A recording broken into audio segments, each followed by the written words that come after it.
পাটপারি করে চলাই হলো আমার জীবনের অর্জন। তাই তো নতুন ধান্দা নিয়ে এসেছি, বাইক বেচার গর্জন। 100 টাকা করে দিবেন যারা, বাইক পাবেন তারা। শেষ পর্যন্ত বাইক তো পাবেনই না, খাবেন উল্টা মারা। লোক দেখানোর জন্যই বলছি শুধু, চাবে এই টাকা মানবতার কাজে। মানবতার কথা বলেই আমার মতো অনেক মাদারবোট এই সমাজে সাধু সাজে।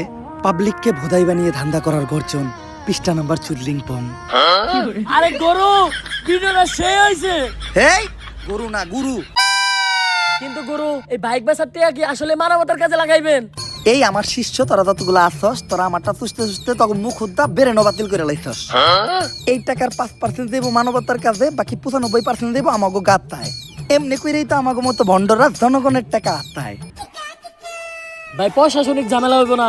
এর লেগেই তো ভিডিও করে 5% দেই, নয়তো বাংলাদেশের জনগণদের নস্যু 100% মাইরা দিলেও সমস্যা ছিল না।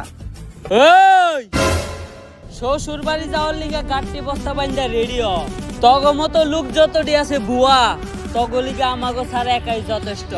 নাম তার ইন্সপেক্টর বুয়া।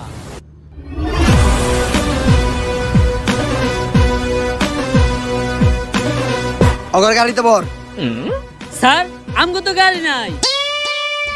তাইলে ওরা হুন্ডায় উঠা। হুন্ডাও তো নাই। তাহলে একটা কাম কর, অটো ডাক দে।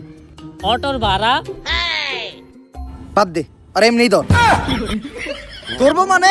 আমি যখন বেকার ছিলাম তখন বাংলাদেশের প্রশাসনকে আবার চাকরি দিছে। প্রশাসন তোরা চাকরি না দিলেও এখন ধইরা নিয়ে থানায় দিব ডান্ডা। টান্ডা দিয়ে করবো তোরে ঠান্ডা। ঠান্ডা যদি জায়গায় বেজায় লেগে যায় তাইলে ফাইটাও যাইতে পারে তোর 2টা আন্ডা।